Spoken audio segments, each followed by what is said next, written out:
जिंदगी जब तुझको समझा मौत फिर क्या चीज है। ए वतन तू ही बता तुझसे बड़ी क्या चीज है। ये अल्फाज उन जवानों के जहन में आखिरी दम तक रहे। वो लड़ते रहे जब तक कि उन्होंने पाकिस्तानी घुसपैठियों को देश की सीमा से बाहर नहीं कर दिया। ये कहानी है आज से 23 साल पहले छिड़े उस युद्ध की जिसने भारतीय जवानों के शौर्य और वीरता की वो गाथा लिखी जिसे कभी नहीं भुलाया जा सकता। ये वो युद्ध था जिसकी चर्चा न सिर्फ दुनिया में हुई बल्कि ये वो युद्ध था जो पहली बार टीवी पर दिखाया गया था। ये कहानी है 1999 के करगिल युद्ध की। शुरू से देखें तो साल 1972 में भारत और पाकिस्तान के बीच एक समझौता होता है जिसके तहत दोनों देशों की सेनाएं ठंडे इलाकों से जहां पे ज्यादा बर्फ पड़ती है वहां से कुछ वक्त के लिए पीछे हट जाएंगी, यानी कि एलओसी को छोड़कर वो कम बर्फीले इलाकों में आ जाएंगी क्योंकि वहां पर दोनों ही देशों की सेनाओं को काफी मुश्किल होती है क्योंकि वहां का टेम्परेचर उस वक्त -50 डिग्री तक पहुंच जाता है। अब भारत ने तो इस समझौते को माना, लेकिन पाकिस्तान की नापाक हरकत एक बार फिर सामने आई जब उसने समझौते को तोड़ते हुए नॉर्दर्न लाइट इन्फेंट्री और आतंकवादियों के साथ मिलकर भारतीय सेना के खाली की गई पोस्ट पर कब्जा करना शुरू कर दिया। भारी बारूद लिए बैठे इन लोगों का इरादा यह था कि वो भारत के एक बड़े हिस्से पर इस बार कब्जा कर लेंगे, लेकिन वो शायद भूल गए थे कि कैसे भारतीय जवानों ने 1947, 65 और 71 के युद्ध में उन्हें मुंह तोड़ जवाब दिया था। और ऐसी ही एक गाथा अब और लिखी जानी थी। 2 मई 1999 भारत पाकिस्तान नियंत्रण रेखा यानी कि एलओसी के बीच बसा एक गांव गरकौन जिसकी आबादी महज 1000 से 1200 होगी।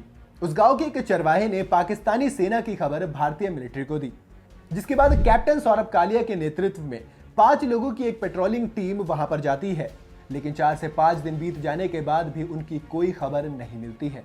अब आता है 8 मई 1999। पाकिस्तानी सेना ने कैप्टन सौरभ कालिया की टीम के साथ बर्बरता की हद पार कर दी थी। इस दौरान उन्होंने पहाड़ियों से नीचे बसे गांव और चौकियों पर भी गोले बरसाने शुरू कर दिए थे। दरअसल उनका इरादा यह था कि वो लद्दाख से कश्मीर को अलग कर देना चाहते थे, जिससे कि उनके कब्जे में भारत का एक बड़ा हिस्सा आ जाता। लेकिन तभी दिल्ली से एक आदेश आता है और गोरखा रेजिमेंट को सबसे पहले दुश्मनों से लोहा लेने के लिए आगे भेजा जाता है, यानी युद्ध का ऐलान अब हो चुका था। पाकिस्तानी सेना की इन्फेंट्री ब्रिगेड कारगिल की चोटियों पर कब्जा जमाए बैठी थी। डुमरी से लेकर साउथ ग्लेशियर तक 150 किलोमीटर के रीजन पर कब्जा करने की पूरी तैयारी हो चुकी थी, लेकिन इसी के जवाब में भारतीय सेना भी इस इलाके को खाली कराने के लिए ऑपरेशन विजय अभियान शुरू कर चुकी थी, जो द्रास से होकर कारगिल पर खत्म होना था। 9 जून बटालिक पर कब्जा, 13 जून तौललिंग से घुसपैठियों को खदेड़ा, 29 जून टाइगर हिल पर कब्जा। फिर आता है 2 जुलाई। कारगिल की चोटियों को 3 तरफ से घेरकर आखिरी चोटी को खाली कराने के लिए भयंकर युद्ध हुआ। 17 दिन तक चले इस भयंकर युद्ध में हर एक दिन, हर एक मिनट एक फायर दागा गया था।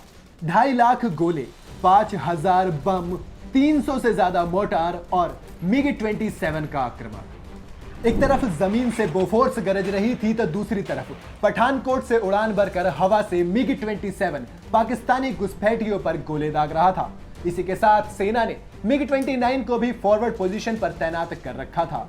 एक एक करके भारतीय सैनिकों ने कारगिल की तमाम चोटियों को अपने कब्जे में लिया और पाकिस्तानी सैनिक या तो भाग चुके थे और जो बचे थे वो भारतीय सेना के हाथों मारे जा चुके थे। और इसी के साथ 26 जुलाई को भारतीय सैनिकों ने कारगिल पर विजय का ऐलान कर दिया। ये 26 जुलाई भारतीय इतिहास में अमर हो गया क्योंकि ये युद्ध भारतीय जवानों ने ऐसे हालात में जीता था जब दुश्मन 18,000 फीट की ऊंचाई से गोले दाग रहा था। इस लड़ाई में 2 लाख भारतीय सैनिकों ने हिस्सा लिया था, जिसमें से 527 जवान शहीद हो गए थे। इसके अलावा 1300 जवान घायल भी हुए थे।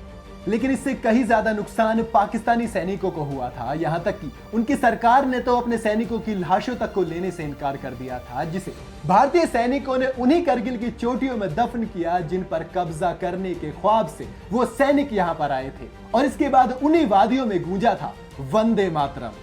दोस्तों, कारगिल की ये कहानी अगर आपको पसंद आई हो तो वीडियो को लाइक करना और चैनल को फॉलो करना बिल्कुल ना भूलें। इसी के साथ आपसे मुलाकात होगी अगली वीडियो में। जय हिंद।